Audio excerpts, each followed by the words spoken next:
Oh, yeah.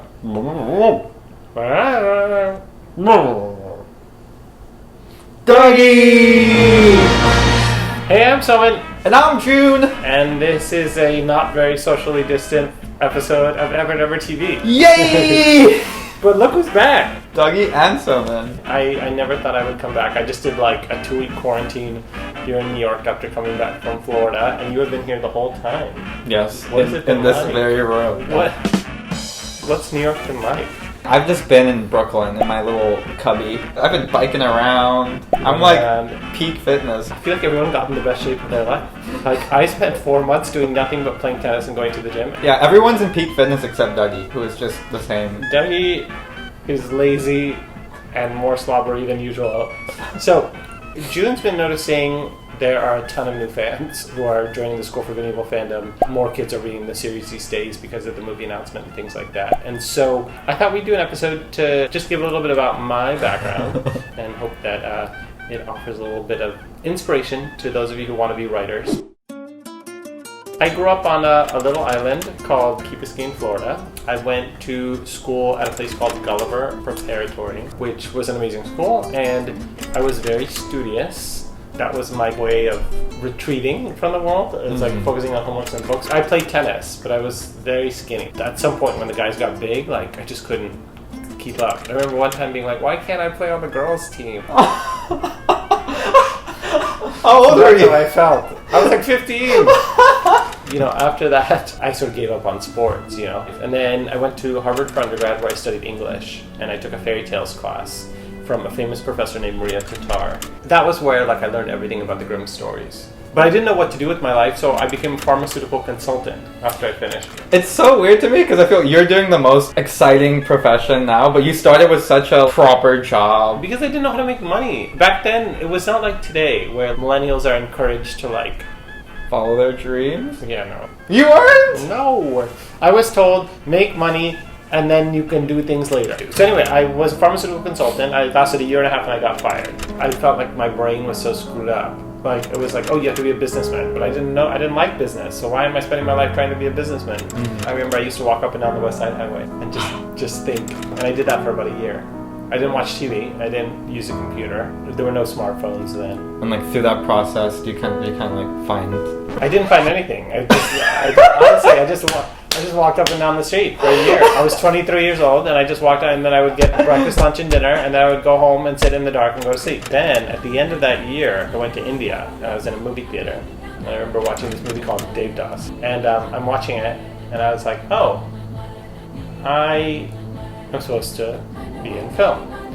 So then I worked for a movie director named Mira Nair. She's just the most ferocious, incredible force of a woman and director. She was from India and she came here and sort of took over the Hollywood system. They offered her to direct Harry Potter 5, in fact, when I was there. Wow. Which she turned down because she wanted to do her own thing. And so I loved working for her. I did that for a little bit, and then I went to film school. Hello, how's it going? What is that? This is behind the scenes. Oh! And I think that's when I started to be like, okay, I'm slowly turning my life in a different direction. Right. And then came out of school. I made 2 short films in film school, one called Deviant Stew and one called Kalima, that were about friendships. And those plus the screenplay called Love Marriage got me a lot of attention. And I was supposed to direct a big movie that I think at the time they had Dev Patel interested and Jamie Bell. I was like, I'm going to direct this huge movie in London. And I was there for a year and a half. And then the studio went bankrupt. I came back to New York totally broke. And I had to start over. And so I became a tutor. Right. I started to tutor kids for the SAT at nights. And I was like, all right, well, I have to write something during the day. What am I going to write? And then the School for Good and Evil one day popped into my head. I remember every night collapsing into bed wanting to die and basically being like, if I can get through this, I felt like I was building intellectual stamina. And then I think once I finished book 3, that's when I was like, okay, I want to focus on making my body as strong as my brain. That's when I got into CrossFit and athletics and everything. So I grew up kind of thinking that there was an ideal body type, right? This unachievable body type. I watched so many Disney movies and things like that. And so you just get used to thinking that's what I should look like. That's what I should look like. And I used to get so down about it and depressed. And I didn't know what the answer to that was. How do you accept yourself? How do you accept yourself the way you are? And I think only once I wrote the books and I was able to create this kind of toxic body image with Sophie. This idea that she has everything, and so does Tedros, but both of them are miserable, right? And it's only once they find happiness with themselves as people, you know, and lose their form at times. Sophie obviously becomes this bald, hideous witch. Tedros is turned into a girl.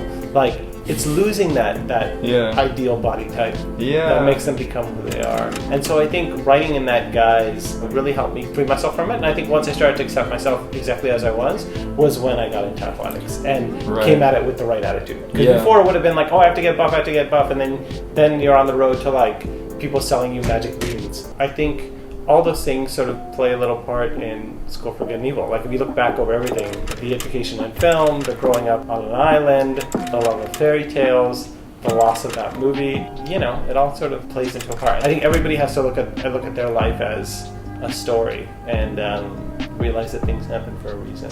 That was the whole story. Douggie suddenly woke up and was like, where are you going? You have nowhere to go. I feel like he doesn't see that. Oh my god! You're such a fat loaf of bread. I love that you just spilled out your heart in this like epic life story and Douggie just slept through the whole thing. No, but then when he woke up, he's like, how dare you think I was paying attention to this and care about you. I think that's the total introduction to my life.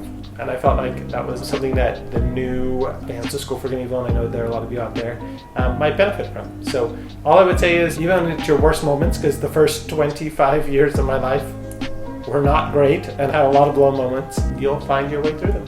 And hopefully you'll one day make art out of it too, because a lot of what I read about in School for Good and Evil are about things that have gone through and come out on the other side of. So, June, what are they going to be seeing in the future on Evernever TV? Well, we have a few lovely episodes made by our intern, Jamie, who's also now a School for Good and Evil movie ambassador. And we're going to start picking a few super fan accounts, So if you have a super fan account on Instagram or on the website, or anywhere else, Tumblr, YouTube, we'll be looking out for you, and you guys will become our little elite Knights of the Round Table for us to kind of focus group.